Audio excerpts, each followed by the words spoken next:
वापस आने के अटैक आने के चांस 30% होते हैं दोबारा आने के chance. Heart attack first, second, third में डेथ होती है। अभी क्या हो रहा है, हार्ट अटैक है और डेथ हो।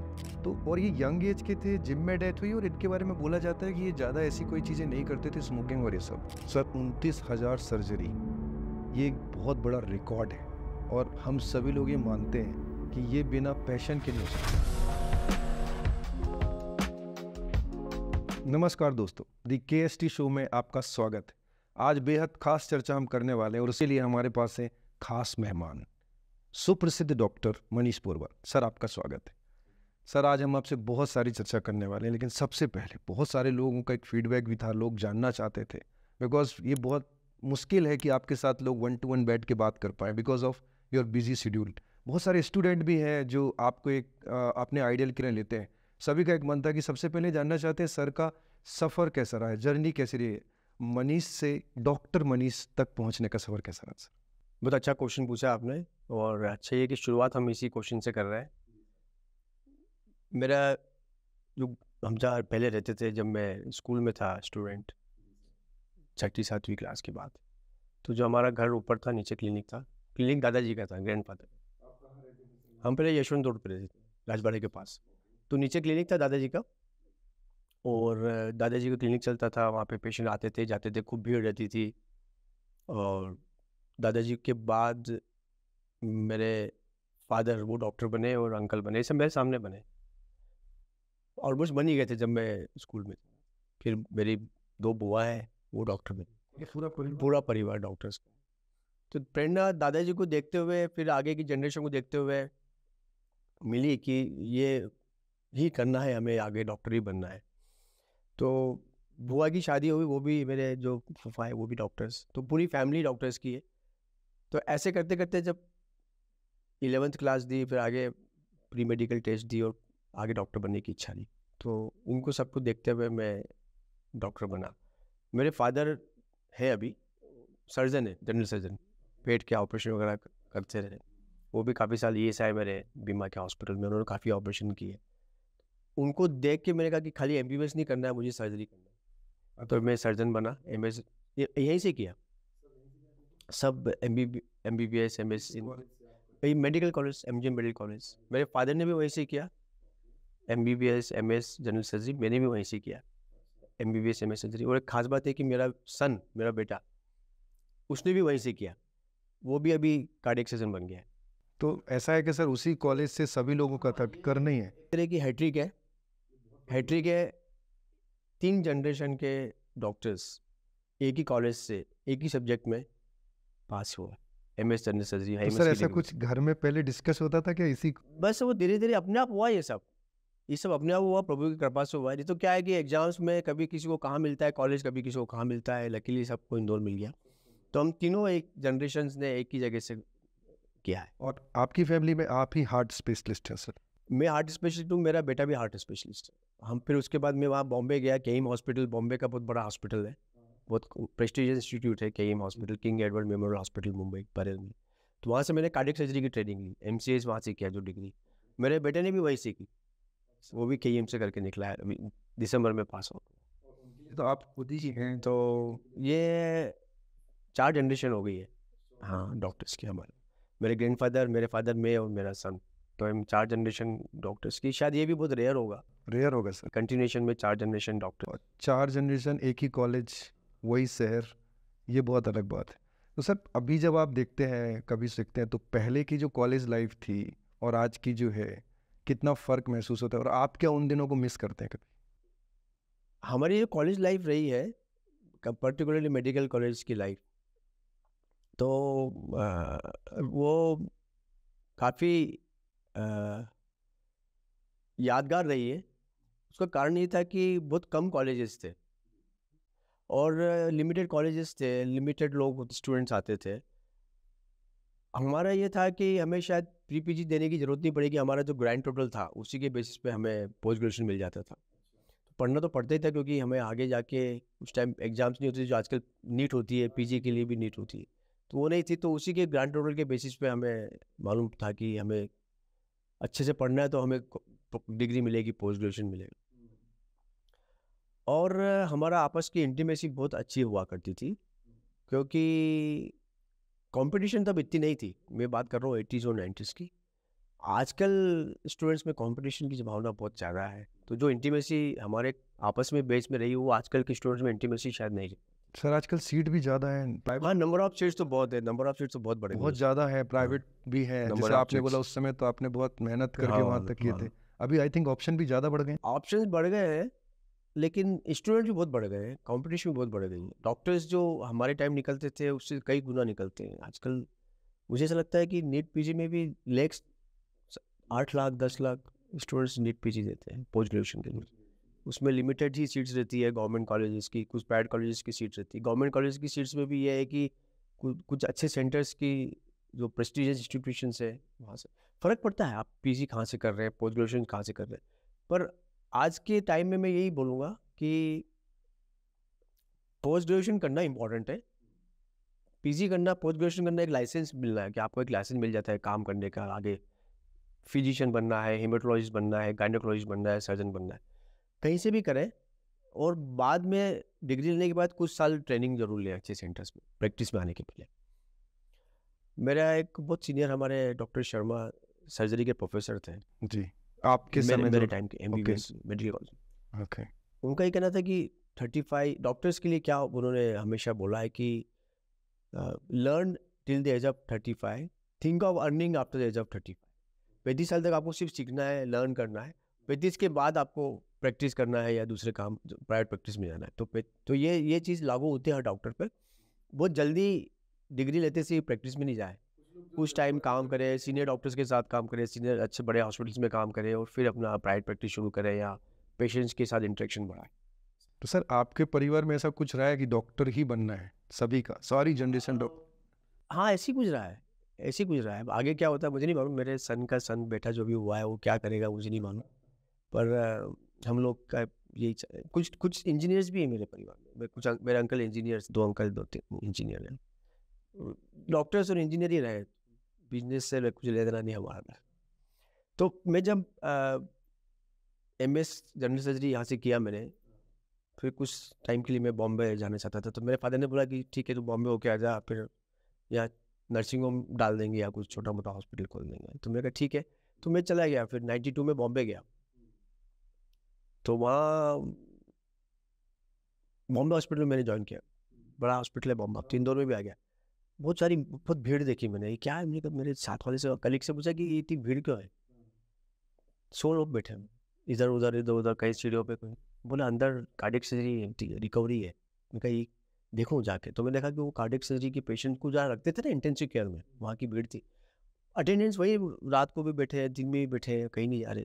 3-4 दिन तो वहीं रहते ना, जब तक पेशेंट आईसीयू में रहता है अटेंडेंट लोग वहीं रहते। वहाँ से मुझे प्रेरणा मिली कि मुझे भी कार्डियक सर्जरी करना। वाह, मतलब आपने जब वहाँ देखा कि यार कितना इम्पोर्टेंस है और कितना वो करते हैं, वहाँ से आपने तो फिर मैंने इमीडिएटली, महाराष्ट्र में एग्जाम होती है एमसीएच के लिए, एंट्रेंस के लिए, तो मैंने एग्जाम दी। और एग्जाम नहीं, एमपी में, तब एमपी में आज भी कार्डियक सर्जरी पोस्ट ग्रेजुएशन अभी नहीं शुरू हुआ है, बाहर ही जाना पड़ता है। तो सर इसी से जुड़ी हुई एक चीज़ है जो सभी लोग जानना चाहते हैं। अभी लोग देख रहे हैं सर, अभी पिछले हफ्ते की बात है, एक बैंक का कर्मचारी है, 32 साल का है, वैसे लैपटॉप पे काम कर रहा था और उसके अचानक हार्ट अटैक आया, डेथ हो गया। कुछ लोग देख रहे हो बैठे बैठे हार्ट अटैक आया, डेथ हो गया। जिस तरह की केस आए ना सर, लोगों में अवेयरनेस तो आ रही है लेकिन डर भी आ रहा है कि ये हो क्या रहा है। मतलब इतना इतना एक हो रहा है कि डर हो रहा है कि यार मैं कब मुझे हार्ट अटैक आएगा पता नहीं। और सर पहले ऐसा होता भी था कि जो मैंने सुना था, मैंने पढ़ा था, heart attack first, second, third में डेथ होती है। अभी क्या हो रहा है, हार्ट अटैक है और डेथ हो गई, और कोई एज नहीं है अभी। पहले हो था इस एज के बाद या इसके बाद हार्ट अटैक आएगा। पिछले कुछ दिनों से सोशल मीडिया में वीडियो भी वायरल हो, सर इसकी वजह क्या है? पिछले 20-25 सालों में बहुत ट्रेंड बदला है। आज से 30 साल पहले के डाटा हम निकाले या देखेंगे तो यंगर एज ग्रुप में कभी ये हार्ट अटैक की समस्या इतनी नहीं होती थी। यूजुअली मिडिल एज या प्रौढ़ अवस्था में ही हार्ट अटैक्स होते थे, क्योंकि ये ओल्ड एज की बीमारी मानी जाती थी। पिछले 20-25 सालों में यंगर पॉपुलेशन में हार्ट अटैक्स बहुत हो रहे हैं। उसका मेन कारण है कि मेंटल स्ट्रेस बहुत बड़ा है यंगर पॉपुलेशन में। मेंटल स्ट्रेस इसलिए बढ़ा है कि सभी को जल्दी से जल्दी अर्न करना है, जल्दी कॉलेज का लाइफ ख़त्म करना है, और इस दूसरे स्मोकिंग की हैबिट बढ़ी है। जो स्मोकिंग पहले नहीं देखी हमने, आज से 30-40 साल की हिस्ट्री आप उठाएंगे तो लोगों ने इतना स्मोक नहीं करते जितना आजकल करते हैं। बॉयज़ गर्ल्स बहुत स्मोक करते हैं, हम यूजुअली देखते हैं, पहले नहीं दिखते थे। कल्चर थोड़ा सा चेंज हुआ है, पब कल्चर बढ़ा है, और ये जो खाने का सिस्टम चेंज हो गया। पहले तो घर में ही खाए जाते थे, हम लोग कहाँ बाहर जाते थे। हम जब छोटे थे तो कभी कभार महीने 2 महीने में एक आध बार होटल में गए, क्योंकि जाने का कोई सिस्टम ही नहीं था। घर भी खाना बनता था, घर भी खाए। अभी हर कोई खाना मंगवाता है, जंक फूड ज़्यादा खाने में आता है, अल्कोहल और टबैको की जो का सेवन बहुत बढ़ गया है। तो ये सब यंगर पॉपुलेशन में चेंजेस आए हैं। ये एक कारण ये भी है कि इसी कारण से यंगर पेशेंट्स मतलब ज़्यादा स्ट्रेस एक वजह है और मेंटल लाइफस्टाइल। स्ट्रेस, टबैको और चेंजिंग फूड हैबिट्स। लेकिन सर एक चीज़ और है, जैसे आप बोल रहे हैं लाइफस्टाइल है, लेकिन हमने कुछ केस देखे, जैसे आपने शायद देखा भी होगा, एक सिद्धार्थ शुक्ला थे जो कि बिग बॉस में थे और वो जीते भी थे, और वो जिम में थे, 35 के थे, वो टोबैको और ये सब नहीं लेते थे। और एक साउथ के सुपरस्टार हैं, पुनीत राजकुमार हैं, उनकी भी जिम में डेथ हुई। तो और ये यंग एज के थे, जिम में डेथ हुई, और इनके बारे में बोला जाता है कि ये ज़्यादा ऐसी कोई चीज़ें नहीं करते थे, स्मोकिंग और ये सब। जिम में अगर हम बहुत कभी कभी हैवी एक्सरसाइजेज करते हैं और या तो ट्रेडमिल पे बहुत तेज चल रहे हैं, काफ़ी देर तक रनिंग कर रहे हैं ट्रेडमिल पे, वो धड़कन बहुत ज़्यादा बढ़ जाती है। तो वो धड़कन बढ़ने के कारण से कई बार क्या होता है कि हार्ट की जो गति बढ़ने से हार्ट की इलेक्ट्रिकल इम्पल्सेस, हृदय में भी एक तरह की इलेक्ट्रिकल इम्पल्सेस जनरेट होते हैं जो हृदय की गति को मेंटेन करता है, धड़कन को नियंत्रित करता है। तो वो गति बढ़ने से इलेक्ट्रिकल इम्पल्सेस असामान्य हो जाते हैं, तो उस कारण से सडनली हो सकता है कि हार्ट फिब्रिलेट हो जाता है। फिब्रिलेशन मतलब सडनली कार्डियक अरेस्ट। तो हो सकता है कि वो कारण ब्लॉकेजेस नहीं हो, कोई फैमिली हिस्ट्री भी नहीं हो, कोई डाइटरी हैबिट्स खराब नहीं हो, लेकिन बहुत ज़्यादा एक्सरसाइज करना भी ठीक नहीं है। तो सर जिम में क्या ध्यान? जिम में मेरा ये सोचना है कि एक मॉडरेट एक्सरसाइज की जाए। जहाँ आपको थकान लग रही है, जहाँ आपको सांस भर रही है, तो रुक जाना चाहिए, एक छोटा ब्रेक लेके फिर एक्सरसाइज करना चाहिए, ताकि हृदय की गति बहुत नहीं बढ़े। हृदय की गति 140-150 के ऊपर जाने के बाद एकदम से हृदय रुकने का डर होता है, हृदय रुक सकता है, या हृदय की इलेक्ट्रिक इम्पल्सेस असामान्य होने से उसको बोलते हैं वेंट्रिकुलर फिब्रिलेशन, वो हो सकता है। तो ब्रेक ले लेके एक्सरसाइज करना चाहिए। जो आजकल ट्रेंड बढ़ा है कि बहुत लंबी लंबी एक्सरसाइज करना है, स्वेट करना है, और बहुत लंबे समय तक, तो वो सब थोड़ा सा ब्रेक। जिम जिम जिम जाना मतलब मॉडरेट वे में एक्सरसाइज करें, बहुत एक्सेसिव शरीर को नुकसान नहीं।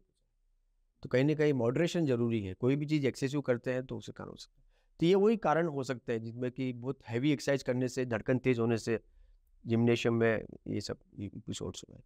कुछ ऐसे भी केसेस हो सकते हैं जिनको कुछ फैमिली हिस्ट्री रही हो, परिवार में या इतिहास रहा हो हार्ट की बीमारी का, और उन्हें ना तो सर अगर बारे में फैमिली हिस्ट्री रही है तो कितने % चांस होते हैं कि हार्ट अटैक? अगर फैमिली हिस्ट्री है, जैसे कि परिवार में मदर फादर को या ब्रदर सिस्टर को, इधर नाना नानी को, किसी को हार्ट अटैक यंग एज में आया है, तो 3 गुना चांसेस ज़्यादा है हार्ट अटैक।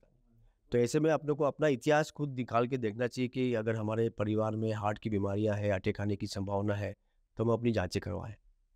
सर ये आजकल कुछ ऐप भी आते हैं जिसमें बोला जाता है अपनी लंग्स जो है चेक करें, सांस रोकें, आपको पता चलेगा कि आपके कितने सही हैं नहीं हैं। ये वैलिड होता है? सबसे अच्छी एक्सरसाइज मैं बोलूँगा कि ब्रिस्क वॉकिंग सबसे अच्छी एक्सरसाइज है। ज़्यादातर हम लोग देखते हैं कि सुबह लोग 5-7 लोग इकट्ठे होकर धीरे धीरे बातें करते हुए चलते हैं, वो नहीं मानते उसको वो वॉकिंग। गलत है सर? वो मतलब वो सही, वो उससे कोई फायदा नहीं हो रहा है। अच्छा। अगर एक्सरसाइज करना है तो तेजी से चलना पड़ता है, थोड़ी तेज कदम चलाएं, ब्रिस्क वॉकिंग इसको बोलते हैं। सप्ताह में कम से कम 5 दिन हमें आधे घंटे की ब्रिस्क वॉकिंग करना जरूरी है। ब्रिस्क मतलब तेजी से चलना। तेजी से चलना। हाँ, थोड़ा तेजी से चलेंगे तभी हृदय की गति हल्की सी बढ़ेगी, और वो हृदय की गति बढ़ने से ही कैलोरीज बर्न होगी। होता क्या है कि हम जो खाना खाते हैं उसको बर्न नहीं कर पाते, हम एक्स्ट्रा खाना जो है वो फैट्स में कन्वर्ट हो जाता है।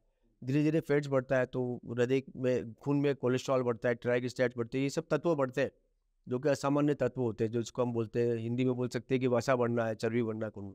तो ये चर्बी एक्स्ट्रा जो है वो खून में, ब्लड में जाके, खून की नसों में जाके जम जाती है, धीरे धीरे बढ़ती जाती है, जमावट शुरू हो जाएगी 20 साल की उम्र में, 30 साल की उम्र में, 10 साल बाद और ब्लॉकेजेस, चर्बी बढ़ जमती है खून की नसों में, पर्टिकुलरली हार्ट की नसों में या ब्रेन की नसों में। तो जब ये नसें में ब्लॉकेजेस या चर्बी 70% 80% से ज़्यादा बढ़ जाती है, तब वो फ्लो कम हो जाता है, हार्ट की मांसपेशियों को या ब्रेन की टिश्यूज़ को ब्लड नहीं मिलता है। अगर ब्लड कम मिलता है तो धीरे धीरे ब्लड का सर्कुलेशन स्लो होता है, तो वहाँ पे खून का थक्का जम जाता है। तो ये जो सडनली हार्ट अटैक आते हैं, कहीं ना कुछ ब्लॉकेजेस माइनर रहे हैं, और माइनर ब्लॉकेजेस के अंदर खून का प्रवाह स्लो होने के कारण से खून का थक्का बन जाता है। जैसे हम देखते हैं ना, चोट लगती है थोड़ी सी चोट लगती है तो खून का थक्का बन जाता है 3-4 मिनट में। तो एक क्लॉटिंग होने का एक क्षमता है खून में, अपने आप ऑटोमेटिक क्लॉटिंग होता है, तो ये क्लॉटिंग हो जाता है। सबसे ज़्यादा क्लॉटिंग स्मोकिंग वालों में, स्मोकर्स में ज़्यादा होता है। जो हम बोल रहे थे कि यंगर पॉपुलेशन को क्यों हार्ट अटैक आते हैं युवा अवस्था में, तो स्मोकिंग की हैबिट बढ़ने से, स्मोकिंग की हैबिट बहुत ज़्यादा बढ़ी है हमारे यंगर। तो ऐसा बोल देते हैं उसको हार्ट अटैक आता है जो स्मोकिंग नहीं करता, कि देखो मैं तो स्मोकिंग कर रहा था, मुझे कुछ नहीं हुआ, उसको हो गया। सबका शरीर अलग बनाया है ईश्वर ने। किसी का स्मोकिंग करने से 70-75 साल में निकल जाते हैं, हार्ट की प्रॉब्लम नहीं होती, वो लंग की प्रॉब्लम होती है। और किसी किसी को 30 साल में ही, 40 साल के, हम वो कई पेशेंट गाँव से भी आते हैं हमारे पास, विलेज से, जो बहुत ज़्यादा बीड़ी पीते हैं, उनको बहुत ज़्यादा हार्ट की प्रॉब्लम होती है, ब्लॉकेजेस डेवलप हो जाती है बीड़ी पीने से। तंबाकू के सेवन करने से ब्लॉकेजेस डेवलप हो जाते हैं। तंबाकू के सेवन करने से खून की नसों में, पाँव की नसों में भी ब्लॉकेज होते हैं। कई स्मोकिंग करने वालों को पाँव की नसें चौक होती है, किसी को हार्ट की नसें चौक होती है, किसी को ब्रेन की नसें चौक होती है। कहाँ होना है, क्या होना है, नहीं मालूम, पर हमें अपने आप को स्वस्थ रखना जरूरी है। तो इन सब कांडों को अपने को देखना पड़ेगा कि स्मोकिंग अवॉइड करें, टोबैको को अवॉइड करें, मेंटल स्ट्रेस, जो मानसिक तनाव है उसको कम करें। तो ये युवा अवस्थाओं में ये आने का यही कारण है सबसे ज़्यादा। और ये क्या होता है, ये लोग को स्मोकिंग के कारण से खून का थक्का बन गया, हार्ट की नस में अटैक आया, हॉस्पिटल पहुंचे, खून पतला करने का इंजेक्शन दिए, तो कई बार नसें क्लीन हो जाती और एंजियोग्राफी में नसें क्लीन मिलती, पर क्या होता है कि उस अटैक आने के कारण से हार्ट की वो मांसपेशियाँ, वो भाग डैमेज हो जाता है, तो हार्ट की पंपिंग हमेशा के लिए कम हो जाती है। भले वो ब्लॉकेजेस क्लियर हो गए, तो ये डैमेज तो हो गया, तो प्रिकॉशन तो लेना पड़ेगा। मतलब साइड इफेक्ट तो होगा अगर आप स्मोकिंग कर रहे हो, किसी को पहले होगा किसी को बाद में। सर एक और चीज़ है जो अभी आपने बोली कि वॉक करते हैं जो लोग, वो जो ग्रुप में जाते हैं उसका, तो कई लोग मोबाइल या हेडफोन लगाते हैं या फुल टाइम, तो इसको भी अवॉइड करना चाहिए या वो चलेगा, उसमें कोई दिक्कत नहीं है? हेडफोन लगाने से भी लॉन्ग टर्म में जो सुनने की शक्ति है वो कम होती है। वॉक करने में कोई दिक्कत नहीं, वॉक वॉक करने में हेडफोन लगाने से दिक्कत नहीं है। कर सकते? मेरा तो ये कहना है कि वॉकिंग तेजी से की जाए, थोड़ा तेज चलना चाहिए, धीरे धीरे टहलना नहीं कर, टहलना मतलब वो एक तरह का टाइम पास ही है, जो अपने आप को सेटिस्फेक्शन देने के लिए कि मैंने वॉक किया 1 किलोमीटर। झूठा तो सेटिस्फेक्शन है तेज, वो। जुड़ा से तेज तेज वॉक करना जरूरी, तेजी से वॉक करना है, और एटलीस्ट 20 से 25 मिनट तेजी से वॉक करना है।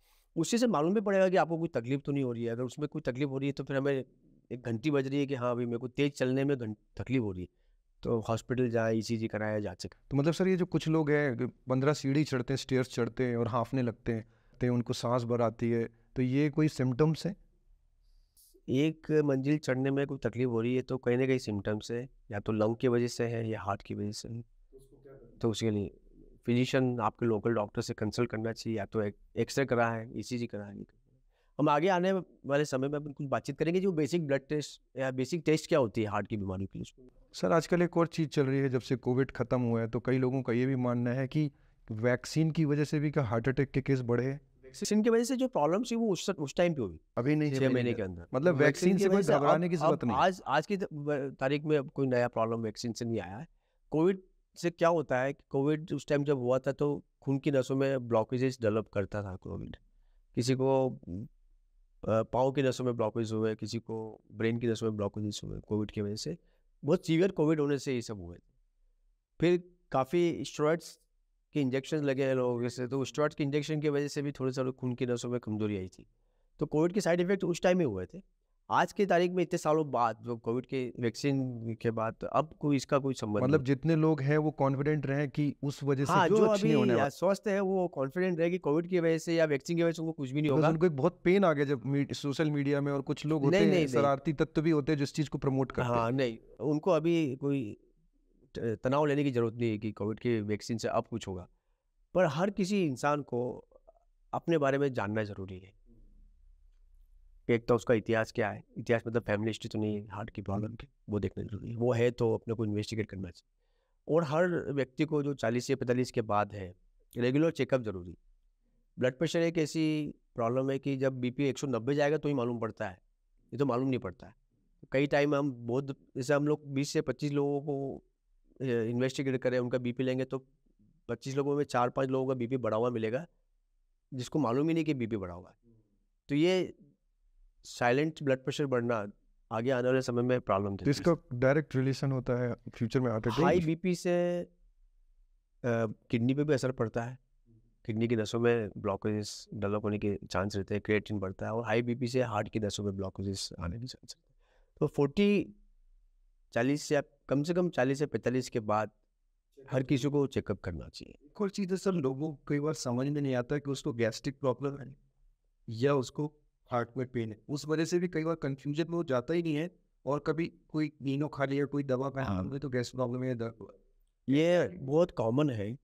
हाँ, जब भी हमें कुछ अनयूजुअल सिम्टम्स आ रहे हैं, किसी भी तरह की ऐसी तकलीफ हो रही है जो सामान्य तक नहीं होती, घबराहट होना, पसीना आना या बर्निंग होना पेट में, तो सबसे पहले हम, अगर हमारी उम्र 40 के ऊपर है, 30 के नीचे तो मैं मानूंगा कि एसिडिटी है, लेकिन 40-45 के ऊपर है और हम इंडियन है, क्योंकि हमारे यहाँ बहुत ज़्यादा हार्ट की प्रॉब्लम्स है, तो हम सबसे पहले एक अच्छा हॉस्पिटल जाके ईसीजी कराना चाहिए। इंडियंस आर मोर पोर। इसका कारण है कि हमारा जेनेटिक बैकग्राउंड कुछ ऐसा है कि हमें हार्ट की बीमारियां जल्दी होती है बजाय के अमेरिकन से और यूरोपियन से। हाँ, वहाँ पे कम है। हमारे यहाँ हार्ट की बीमारियां हमारे अमेरिकन से और यूरोपियन से 4 गुना ज़्यादा है। हमारा बॉडी का स्ट्रक्चर छोटा है, हमारी हार्ट की नसें भी पतली है उनकी कंपेरिजन में। हमारी फूड हैबिट्स बहुत अलग है। हमारे हर खाने में घी और तेल डलता है, जबकि यूरोपियंस और अमेरिकन में घी और तेल का सेवन बहुत कम से कम है। सर, हमारा जेनेटिक प्रिडिस्पोजिशन है, जो हमारा इस जो साउथ ईस्ट एशियन कंट्री है, साउथ एशिया की जो कंट्रीज है, इंडिया, पाकिस्तान, बांग्लादेश, हम लोग ज़्यादा प्रोन है हार्ट डिसीज के। उधर की दूसरी कंट्रीज में भी, मैं जैसे ऑस्ट्रेलिया में रहा 2 साल, तो वहाँ जितने भी इंडियंस पाकिस्तानीज हार्ट डिसीज लेके आते थे वो यंगर जनरेशन वाले थे, 50s के एज वाले, 45 के लोगों को हार्ट की डिसीज होती थी, वो यूजुअली इंडियंस होते थे या पाकिस्तानी होते थे। तो हम लोग ज़्यादा प्रोन है, हमारे जेनेटिक बैकग्राउंड कुछ ऐसा है, हमारी टमी ज़्यादा निकलती है। ऐसा कहा जाता है कि जो जिसकी टमी बड़ी होती है उसको हार्ट की डिसीज ज़्यादा जल्दी होती है, क्योंकि टमी होने के कारण से वो चल नहीं पाता है, एक्सरसाइज नहीं कर पाता है, ज़्यादा खाता है, तो फेट्स अंदर इकट्ठे होते हैं। तो जैसे कि मैंने बताया कि वो कोलेस्ट्रॉल जम जाता है अंदर जाके नसों में। तो हम बातें कर रहे थे जांचों की कि 40 के बाद क्या क्या जांच कराने से। तो बीपी तो चेक कराना ज़रूरी है, हर साल, 1 साल में 1 बार शुगर और लिपिड प्रोफाइल कराना। शुगर की जांच से हमें मालूम पड़ता है कि कोई साइलेंट शुगर तो नहीं है, क्योंकि डायबिटीज़ भी बड़ी साइलेंट बीमारी है, मालूम ही नहीं पड़ता जब तक कि चेक नहीं करो। सब डायरेक्ट कोरिलेशन है ना, ये ब्लड प्रेशर, मानसिक तनाव और डायबिटीज़, ये सब हार्ट डिसीज़ को डेवलप करते हैं, हार्ट की बीमारी जल्दी होती है, 3 गुना ज़्यादा चांस होता है ऐसे मरीजों में हार्ट की डिसीज़ होने की। तो रूटीन चेकअप जो हमें रेगुलर जो करना है, वो सबसे, जैसे मैंने बोला, ईसीजी तो कोई भी अच्छा हॉस्पिटल में करा लिया जाए। जब आपको लगे कि गैस्ट्रिक ट्रबल है, गैस बन रही है और एज आपकी 40 के ऊपर है, 40-45 के ऊपर है, हल्का सा पसीना आ रहा है, घबराहट हो रही, तो सिंपल ईसीजी करा लें।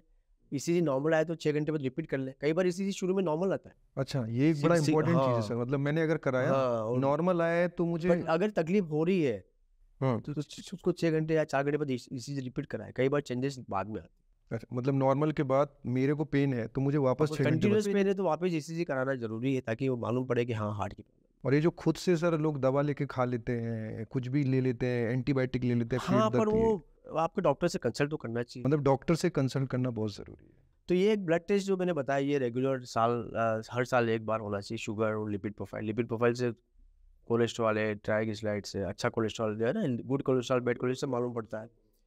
फिर एक बहुत महत्वपूर्ण जांच है टीएमटी, ट्रेडमिल टेस्ट, अभी हॉस्पिटल्स में होती है। 45 के बाद हमें हर इंसान को ट्रेडमिल टेस्ट कराना चाहिए, ताकि कोई छुपे ब्लॉकेजेस से तो मालूम पड़ जाए। इसलिए एक साइलेंट एकदम से अटैक आते हैं ना, ये इसलिए आते हैं कि हम कोई अपने तरफ ध्यान नहीं देते। अभी मैंने 1 महीने पहले एक बाईपास किया, 56 या 57 की एज के थे, बड़े गवर्नमेंट सर्विस में अफसर है, तो उनकी शुगर्स कंट्रोल नहीं हो रही थी। मैंने कहा ऑपरेशन भी कर रहा हूँ, तो बोले डॉक्टर साहब शुगर कभी थी नहीं। मैंने कहा कैसे मालूम? बस बोले नहीं थी। मैंने कहा आपने चेक करी? बोले नहीं करी।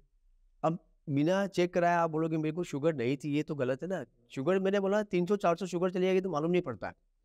रेगुलर शुगर चेक कराओ, रेगुलर बीपी चेक कराओ, टीएमटी कराओ, साल 2 साल में 1-2 बार, तो आप हमेशा स्वस्थ रहेंगे।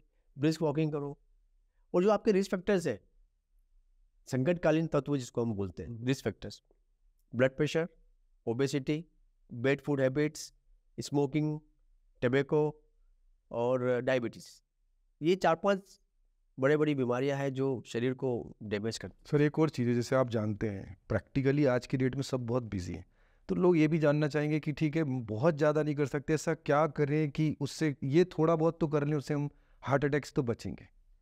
कुछ चीज़ें जो आप तो बताना एक पॉइंट मैंने बोला कि अपने इतिहास के को निकालें, अपने इतिहास के, भाई फैमिली में फैमिली हिस्ट्री है कि नहीं। कई बार आप सुनते हैं ना कि एक भाई दूसरे भाई को एकदम से 2 लोगों को डेथ हो गई, बचे हुए लोग तो अभी जांच करा लें। ऐसा परिवार में जब सडन डेथ हुई है, यंग डेथ हुई है, तो बाकी लोगों को अपनी सब जांचें कराना चाहिए हॉस्पिटल। खाने पीने में कंट्रोल करना ज़रूरी है। 40-45 के बाद मैं सभी को बोलता हूँ कि घी और तेल का सेवन कम करें। देसी घी नहीं नहीं, घी तो कम ही करना चाहिए, ज़्यादा घी नहीं करना चाहिए। सर इस नाइट में खाना खाते हैं, डिनर करते हैं, वो लेट में खाना खाने के बाद क्या 10-11 बजे खा लिए, थक गए, सो गए, एक्सरसाइज नहीं हो पाती, तो अपन जो कैलोरीज है बर्न नहीं कर पाते। कैलोरीज इकट्ठी होती है तो फैट्स इकट्ठा होता है तो वजन बढ़ता है। ठीक, खाना तो 8-9 बजे के टाइम खाना जरूरी है। पहला तो फैमिली दूसरा अपना रूटीन। खुद के नंबर्स, ये नंबर है आपके। नंबर क्या है?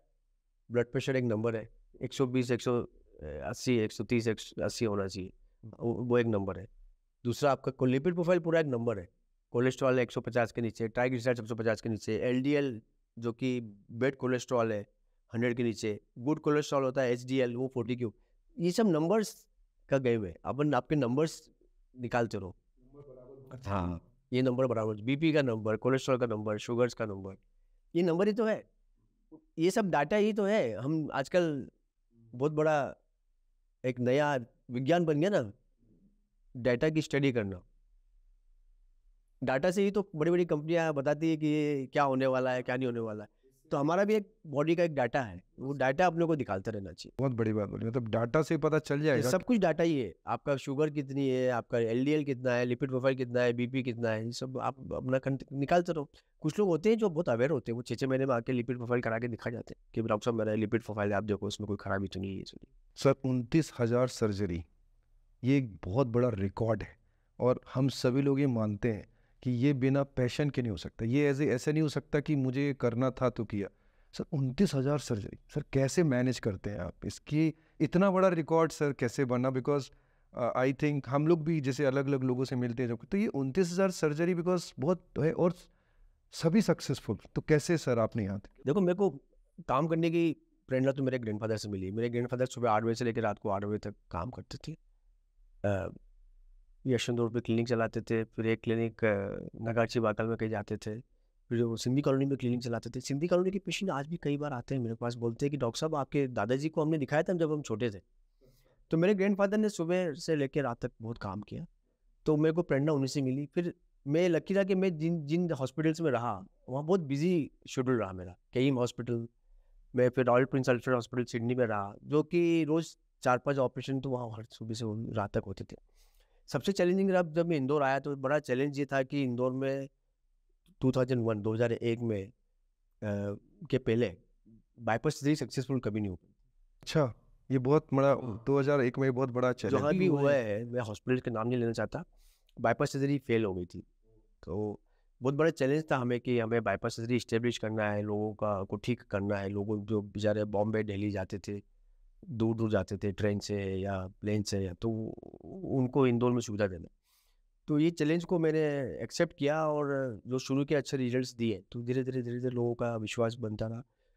सबसे बड़ी बात ये थी कि मैं यहीं का बॉर्न ब्रॉट अप, मेरी स्कूलिंग मेरा कॉलेज यहीं हुआ, तो मुझे लोग जानते भी थे, पहचानते भी थे। और चूँकि फैमिली डॉक्टर्स से होने से वो लोगों को मेरे पे विश्वास भी था कि भाई डॉक्टर फैमिली से है, तो एक विश्वास वैसे ही बन जाता है। और अच्छे रिजल्ट्स दिए, लोगों को मैंने कन्विंस किया, और लोगों की मैंने अच्छी सेवा की, और दिन भर रात भर काम किया, तो यहाँ तक पहुँचा मैं। तो इस कारण से मेरे को सर्जरी ज़्यादा धीरे धीरे करता गया, तो पेशेंट बढ़ते गए। अब क्या हो गया कि लोगों को वेट नहीं करना है ज़्यादा, डॉक्टर साहब लंबी वेटिंग मत दो, जल्दी से जल्दी तारीख दो, जल्दी ऑपरेट करना है। तो 4 ऑपरेशन रोज करते हैं, 5 ऑपरेशन रोज करते हैं, तो भी एक वेटिंग लिस्ट। 4-5 आप डेली सर्जरी करते हैं सर? डेली? जैसे ही आपने पूछा कि कुछ प्राउड मोमेंट्स या कुछ स्पेशल समय ऑपरेशन जैसे कुछ रहे क्या, तो सबसे जैसे कि मैंने बताया कि एक तो मैंने जब हार्ट ट्रांसप्लांट किया था, तो वो मेरे लिए बहुत प्राउड की बात थी, और मुझे बहुत विशिष्ट ऑपरेशन करा, और वो मुझे याद है आज भी। तो उसके बाद कुछ समय का गैप आ गया है, पर अब हम प्रयास करते हैं कि वापस हार्ट ट्रांसप्लांट शहर में शुरू करें।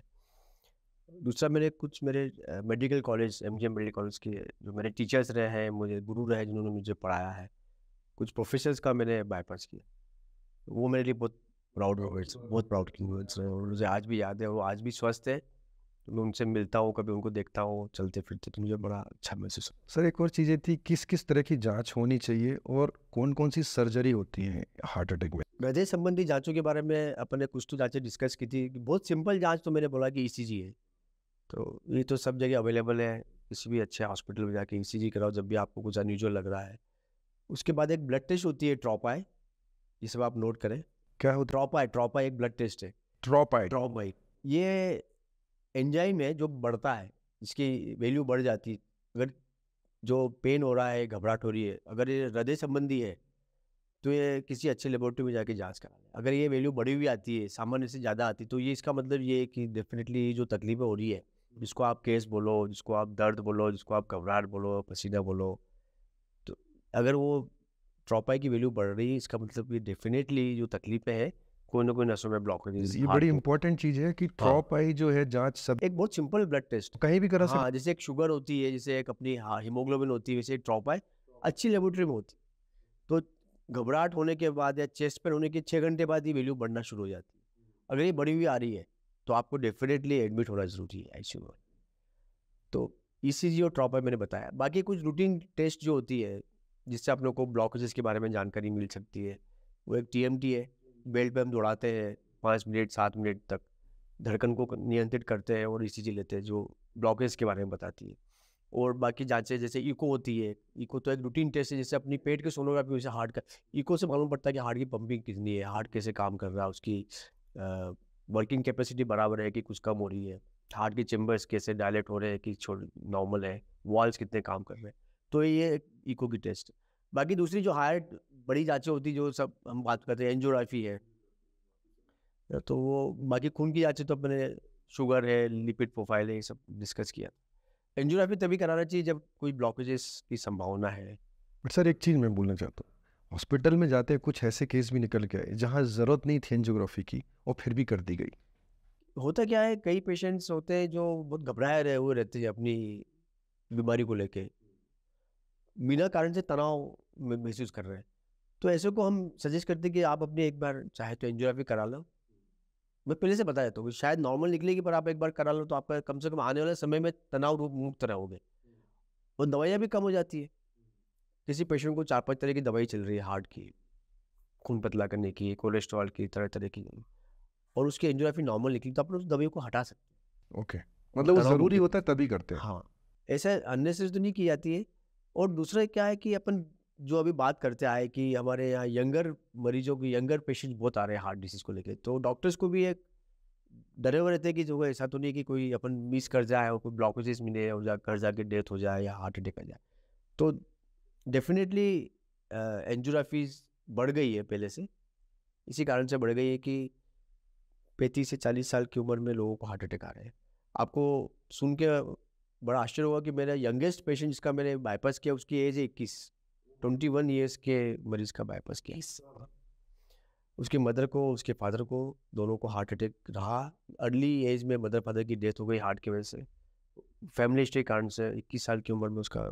सर यहाँ पे ये सवाल उठता है कि अगर मेरे फैमिली में था, हिस्ट्री में था, तो मैं क्या करूँ जिससे ये मुझे हार्ट अटैक ना हो? बस वही है कि सीनियर कार्डियोलॉजिस्ट से, अच्छे कार्डियोलॉजिस्ट से सलाह लें और उसके फॉलोअप में रहें। मतलब अगर मैंने कुछ रूटीन जो आपने बोला कि मान लिया जाए और मेरी फैमिली हिस्ट्री थी हार्ट अटैक की, तो क्या मैं बच सकता हूँ कि मुझे हार्ट अटैक ना आए? नियमित रूप से एक्सरसाइज करें, वजन कंट्रोल में रखें, डाइटरी प्रिकॉशन जो है हम डाइट के बारे में ख्याल रखें कि चिकनाई की वस्तु नहीं लेना, लिपिड प्रोफाइल कराते रहें, और 40 के बाद हर 3 साल में टीएमटी कराएं, ताकि टीएमटी से मालूम पड़ता है कि हमें कोई ब्लॉकेजेस तो नहीं आ रहे हैं।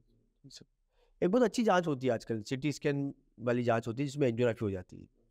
इसको अपन कॉमन लैंग्वेज में बोलते हैं, बिना तार डाले जांच हो जाती है एंजियोग्राफी। जैसे अपन सामान्य एंजियोग्राफी में तार डलता है ना यहाँ से, ये बिना तार डाले हो जाती है। ये बिना तार के हो हाँ, जाते वो हैं? सिटी स्कैन मशीन, अच्छी सिटी स्कैन मशीन में ये पूरे हार्ट की नसें दिख जाती है। वो भी एक अच्छी जांच है जिसमें आपको सिर्फ 5 मिनट के लिए जाना है। आप ऑफिस से आए, आते आते कोई भी 5 मिनट की लिए मशीन पर लेट गए, और उसके लिए धड़कन को थोड़ी सी कंट्रोल करनी पड़ती है ब्लड बीपी की दवाई देके, और एंजियोग्राफी हो जाती है। तो वो भी एक बहुत अच्छी जांच है, बिना कोई एडमिशन के, बिना तार डाल के, बिना कोई इन्फेक्शन का कोई डर नहीं कुछ। और किस किस तरह की सर्जरी होती है? तो ये सब अब हार्ट, जहाँ तक अपन फिर एंजियोग्राफी कराते हैं और जब क्रिटिकल ब्लॉकेजेस निकलते हैं, और फर्स्ट चॉइस तो एंजियोप्लास्टी ही रहती कि खून की नस की सफाई कर दी जाए और बलून से वो ब्लॉक खोल दे और स्टेंट लगा दे। अगर ज़्यादा मल्टीपल ब्लॉकेज जो होते हैं तो फिर हम बाईपास सर्जरी एडवाइस करते हैं। ब्लॉकेजेस 70% से ऊपर होना जरूरी है। जो ब्लॉकेजेस नलियों में, हार्ट की नलियों में 70% से ज़्यादा है उसको अपन क्रिटिकल मानते हैं या गंभीर मानते हैं। 70% से कम ब्लॉकेजेस से वो हम दवाइयों पे चलाते हैं। तो अगर 70% से ज़्यादा ब्लॉकेज जैसे मल्टीपल ब्लॉकेज जैसे सभी नसों में है तो हमें लग रहा है कि आने वाले समय में इससे खतरा है, तो बाईपास सर्जरी कर देते हैं। बॉडी की नसें निकालते हैं एक्स्ट्रा। ईश्वर ने बहुत सारी एक्स्ट्रा नसें दी हुई है, छाती में एक्स्ट्रा नसें, हाथ में एक्स्ट्रा नसें, खून की नसें, तो ये सब निकाली जा सकती है और निकाल के हार्ट की नसों में जोड़ देते हैं। जैसे आप फॉर एग्जाम्पल इसने एक्स्ट्रा दिया है कि हाँ, ईश्वर ने दी है। ईश्वर को मालूम था कि आगे जाके मैंने जिन लोगों को पैदा किया उनमें कोई बीमारी आएगी तो उसका समाधान भी निकाल के दिया ईश्वर ने। यहाँ दो दो नसें होती छाती के अंदर, इंटरनल मेमोरी आर्टरी बोलते हैं। तो वो दो नसें जो है वो अगर वो लगा दी जाए बाईपास करके हार्ट की नसों में तो कम से कम 15 से 20 साल तक वो पेटेंट रहती, ब्लॉक नहीं होती। ये दो नसें हम लोग यूज़ करते हैं, हाथ की नसें भी यूज़ करते हैं, कभी कभी पाँव की नसें भी यूज़ करते हैं, एक्स्ट्रा नसें होती। तो ये बाईपास में बीटिंग हार्ट टेक्निक से होता है ऑपरेशन। मैं हार्ट को चालू करके करता हूँ। जैसे धड़कन बाईपास में पुराने टाइम समय में हम बोलते थे कि ओपन हार्ट सर्जरी करें, डॉक्टर साहब कैसे करेंगे? तो ओपन हार्ट में क्या करते थे, हार्ट को रोकते थे। बॉडी का पूरा के पूरा ब्लड मशीन पे जाता है, मशीन पंप करते ब्लड वापस बॉडी को देती है। इस दौरान हार्ट को रोक दिया जाता है। पूरा ब्लड, मतलब जो मशीन है वो हार्ट का भी काम कर रही है और लंग का भी काम कर रही है, पंप कर रही है, ऑक्सीजनेटेड ब्लड पंप कर रही है बॉडी को जिंदा रखने की। तो उस 1-2 घंटे के दौरान वॉल चेंज करना है या बाईपास करना है, वो सब करके हार्ट को चालू करते हैं। ये एक सामान्य प्रक्रिया थी। आजकल पिछले 20 से 25 सालों में धड़कन जो हार्ट की है वो चालू रहती। सर ऐसा कभी होता है जब आप ऑपरेशन कर रहे हैं हार्ट को आगे, तो कई बार ऐसा कुछ रहा हो जब आपको टेंस होता है कि केस क्या होता है जब महीने या 2 महीने में एक आध बार ऐसा होता है कि बाईपास करते टाइम जब हार्ट गति कम हो रही है, बीपी कम हो रहा है, तो फिर हम मशीन को जोड़ देते हैं, heart lung machine stand by रखते हैं, फिर सामान्य प्रक्रिया वैसे करते हैं। सर एक और चीज़ है कि किसी को एक बार हार्ट अटैक आया तो क्या दोबारा आएगा ही? वापस आने के, अटैक आने के चांस 30% होते हैं, दोबारा आने के चांस। और दोबारा आया तो तीसरी बार भी आएगा? अब वो ऊपर वाले के हाथ में रहता है। कुछ चीज़ तो कुछ ऐसी चीज़ है जिससे ना आए सर? ब्लड थिनर्स, खून पतला करने की दवा, कोलेस्ट्रॉल की दवाई लेना है, वो बाकी आपके जो रिस्क फैक्टर्स है उसको कंट्रोल रखना है। और जो सर सर्जरी करा के जाते हैं, चाहे आपके यहाँ हो चाहे कहीं भी हो, तो उसके बाद कोई खतरा रहता है या वो कुछ देख उनको कुछ प्रिकॉशंस याद रखें? बहुत बहुत अच्छा क्वेश्चन पूछा आपने। सामान्यतः जिनका बाईपास हो जाता है तो एटलीस्ट 95% पेशेंट्स को अगले आने वाले 15 साल तक तकलीफ नहीं होती। 10 से 15 साल 15 में। साल की। फिर 95% पेशेंट्स को वापस तकलीफ होती है। ये वो पेशेंट होते हैं जिनका ऑलरेडी नसें ज़्यादा कमज़ोर रहती है, बहुत कंट्रोल्ड डायबिटीज़ रहती है, स्मोकिंग की हैबिट रहती है, तो जो अपने रिस्क फैक्टर्स जो है संकटकालीन तत्व वो उसको कंट्रोल नहीं करते या मेडिसिन बंद कर देते हैं, ध्यान नहीं देते या स्मोकिंग शुरू कर देते हैं। तो यूँ 100 में से वो 5 मरीज ऐसे हैं जिनको वापस समस्या हो सकती, 95 लोगों को नहीं होती। तो यूँ 95 लोगों को अगले 15 से 20 साल बिल्कुल सुरक्षित लाइफ मिल जाती है। बट उन 95% लोगों को भी कुछ तो ध्यान रखनी पड़ेगा क्या? प्रिकॉशन तो लेनी पड़ेंगे, डाइट के बारे में, दवाइयों के बारे में, कोलेस्ट्रॉल कंट्रोल रखने के बारे में, सब ध्यान देना। सर सोचने से भी कुछ होता है क्या कि मुझे फर्स्ट आया तो सेकंड आएगा? इसका कुछ फर्क पड़ता है? साइकोलॉजिकल इम्पैक्ट है कुछ? अगर बहुत तनाव है, मानसिक तनाव बहुत है किसी भी तरह का, प्रोफेशन से रिलेटेड तनाव है, फाइनेंस से रिलेटेड तनाव है, परिवार को लेकर तनाव है, तो वो मानसिक तनाव अगर बहुत लंबे समय तक रहता है, जैसे 1-2 दिन का तनाव नहीं, कुछ महीनों तक रहेगा, शुगर बीपी बढ़ता है उसके तनाव से, तो उसी कारण से हार्ट की बीमारी होने की संभावना बढ़ती है।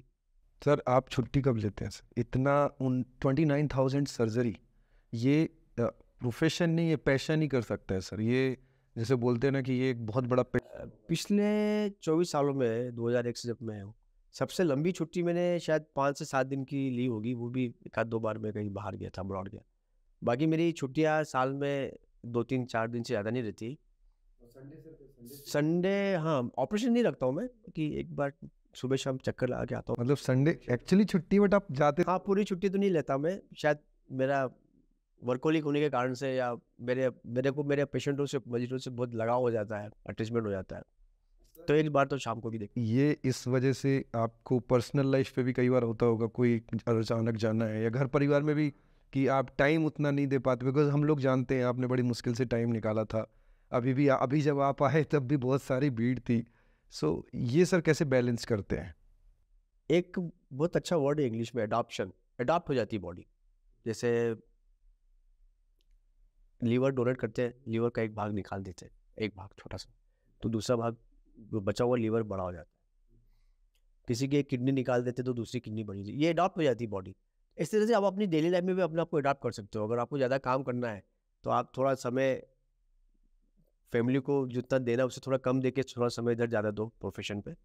और कुछ परिवार वाले भी अडॉप्ट कर लेते हैं अपने आप को कि भाई ये तो डॉक्टर है, इसको तो टाइम देना ही है, तो रात को ही आके रात को ही फ्री होगा, तो वो भी एक्सपेक्ट नहीं करते। वो एक्सपेक्टिंग गलती से जल्दी चले जाओ तो बोला क्या हो गया आज? बोला आप तो अपना काम ही करा करो, आपको उसी में अच्छा लगता है, आप नहीं काम करोगे तो ज़्यादा तनाव लोगे, तो आप अपने काम करते रहो। मतलब अगर आप घर जल्दी चले जाओ तो दिक्कत है क्यों है? तो ये अडॉप्शन है, परिवार का भी हो गया है, मेरा भी हो गया है। उनको मालूम है कि मैं बिजी हूँ, तो रविवार को टाइम निकाल लेते हैं परिवार के लिए। 8-9 बजे के बाद थोड़ा समय दे देते हैं। बट सर अगर इमरजेंसी आई तो आप वापस भी आना पड़ता? हाँ, जाना पड़ता है इमरजेंसी। और सर आप जब इंदौर आए और आपने CHL जब केयर CHL हो गए तब से आप यहीं हैं सर? हाँ, मैं शुरू से रहा हॉस्पिटल, CHL भी रहा, अब केयर नाम हो गया है, केयर ग्रुप ने ले लिया है, तो केयर CHL में तभी से रहा। उसका एक बहुत प्रमुख कारण ये है कि मेरे जो मरीज इतने सालों से है जो ऑपरेट किए हुए हैं, आज दूसरे जो दवाइयों वाले या ऑपरेशन वाले, 1 लाख 2 लाख 3 लाख पता नहीं कितने पेशेंट्स हो गए होंगे। लाखों में है सर। वो बिना अपॉइंटमेंट के विश्वास से आ जाते हैं कि ये डॉक्टर मनीष पुरवाल नाम का शख्स तो वही मिलेगा, कभी भी आ जाओ। बिना अपॉइंटमेंट्स के आ जाते हैं, आके बैठ जाते हैं। इमरजेंसीज आ जाती है मेरे नाम से, हार्ट अटैक के कई पेशेंट्स आ जाते हैं कि डॉक्टर पुरवाल तो मिल ही आते हैं, बिना अपॉइंटमेंट चले आते हैं। अब मैं हॉस्पिटल बदलूँ या कहीं दूसरा हॉस्पिटल जाऊँ तो इन सब मरीजों को बहुत समस्या है। बट सर हर हॉस्पिटल चाहता होगा कि सर हमारे पास हाँ, वो तो है ही। रोज करते होंगे। हॉस्पिटल तो सभी चाहते हैं, सभी जितने भी बड़े हॉस्पिटल चाहते हैं कि मैं वहाँ जाऊँ, पर मैं अपने हॉस्पिटल में आई एम वेरी हैप्पी। तो सर अगर आपसे लोग क्योंकि मिलने मेरी टीम भी तो है वहाँ पे। सबसे महत्वपूर्ण होती है टीम। मेरे साथ 3 सर्जन है, 3 एनेस्थेटिस्ट है, आईसीयू के बहुत बड़े डॉक्टर्स की टीम है, स्टाफ नर्सेज की टीम है, एनेस्थीसिया टेक्नीशियन, ऐसे बहुत बड़ी टीम है। मतलब 40-50 लोग की टीम मेरे साथ जुड़ी हुई रहती है। सर जो लोग बाहर से भी हैं, अब सिर्फ इंदौर की बात नहीं है, पूरे इंडिया से इवन फॉरेन से लोग आपसे कभी बात मिलना चाहते हैं, अपनी डिसीज़ को लेकर डिस्कस करना चाहते हैं, तो किस समय आपसे केयर CHL में आके मिल सकते हैं? मैं दोपहर को 1 से 2 के बीच में रहता हूँ ओपीडी में। 1 से 2 के हाँ, बीच में दिन दोपहर? में उसके पहले तो ऑपरेशन करता मंडे हूँ। To Saturday sir? हाँ, मंडे टू सैटरडे, और शाम को 5 से 6, साढ़े 6 तक मिल जाता हूँ। सब इस बीच सर्जरी चलती रहती है, पेशेंट भी देखता रहता हूँ, ऑपरेशन करके नीचे आता रहता हूँ, जाता। सर्जरी डेली होती? सर्जरी मतलब हाँ, डेली 4। 4 तो फिक्स ही है सर का होना। मैं तो ये कह सकता हूँ 4 लोगों को जीवन दान डेली मिलता है। खुद को भी एक खुशी मिलती है, एक अच्छा लगता है जब पेशेंट ठीक होकर घर जाता है। तो सबसे दुखद बात हमारे लिए ये रहती है कि किसी पेशेंट को कोई अच्छा किया लेकिन कुछ कॉम्प्लिकेशन हो गया, नहीं बचा पाया या कुछ हो गया। ऐसा होता है, 1% पेशेंट होते हैं, लेस देन 1%। वो सबसे बड़ा दुखद इंसिडेंस है एक डॉक्टर के लिए। उसका मरीज उसके इतने एफर्ट्स डालने के बाद भी नहीं बचा पाते। मैं इन लोगों को यही बोलता हूँ कि जो बीमारी है वो डॉक्टर से बड़ी है। कोई बीमारी बहुत बड़ी होती है, डॉक्टर से भी बड़ी हो जाती है बीमारी, उसको आप कंट्रोल नहीं कर पाते। जो कुछ कैंसर्स ऐसे हो जाते हैं जो फैल जाते हैं, वो है कि कोई किसी पेशेंट का हार्ट अटैक बहुत मेजर आ जाता है, बहुत कमज़ोर हो जाता है हार्ट, या कोई ब्लॉकेजेस बहुत ज़्यादा होते हैं, मल्टीपल ब्लॉकेजेस कमज़ोर हार्ट के। तो आप कुछ कुछ पेशेंट ऐसे होते हैं जिनको आप प्रयास करते हो लेकिन नहीं बचा पाते, तो वो हमारे लिए सबसे बुरा दिन होता है। सर हमारे देश में एक अंगदान को लेके एक वो चल रहा है, कई लोग बोलते हैं अंगदान करना चाहिए, लेकिन एक डेटा ये भी कहता है कि हम अंगदान में काफ़ी पीछे बहुत हैं। पीछे हैं।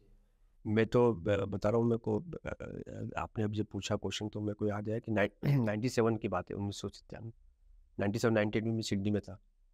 तो मैं जिस हॉस्पिटल में था वहाँ हार्ट ट्रांसप्लांट नहीं थे। दूसरे हॉस्पिटल्स सिडनी में जैसे 2-3 हॉस्पिटल थे जहाँ पे, तो मेरे कुछ इंडियन कलीग्स जो दूसरे हॉस्पिटल में थे वो बताते थे कि हेलीकॉप्टर से हार्ट लेने न्यूजीलैंड गए, वहाँ से लेके हार्ट आए और हार्ट लेके आए और ट्रांसप्लांट किया।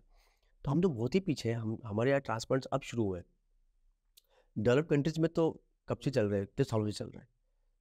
तो हमारे यहाँ अंगदान होना बहुत ज़रूरी है, क्योंकि अगर किसी का रिश्तेदार कौन है ब्रेन डेड हो जाता है, तो ब्रेन काम नहीं करता है, तो अगले आने वाले 1 या 2 दिन में उसकी मृत्यु हो ही जाती है, क्योंकि ब्रेन काम नहीं करेगा तो शरीर काम नहीं करेगा।